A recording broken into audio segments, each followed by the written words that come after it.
விருந்தும் மருந்தும் 3 நாள். இந்த பழமொழிக்கு அர்த்தம் தெரிஞ்சா சொல்லுங்க பாப்போம். மிஸ் எனக்கு தெரியும். விருந்து வெறும் 3 நாள் தான் மிஸ் போடணும்.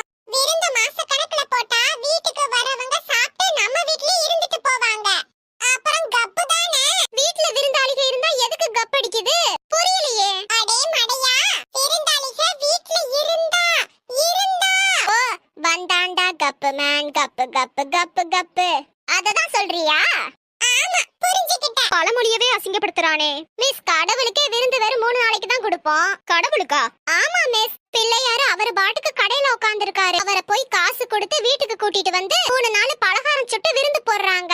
3வது நாள் குடும்பத்தோட கொண்டு போய் கடல்ல தூக்கி போட்டு வர்றாங்க. பாவம் இல்லையா அவரு? டேய், அவர் அவங்க அம்மா கிட்ட தான் போறாரு. தண்ணி தான் அவரோட அம்மா. அப்படின்னா சரி, வாங்க, உங்களையும் நாங்க கடல்ல தூக்கி போடுறோம். நீங்களும் உங்க அம்மா கிட்ட போய் சேருங்க.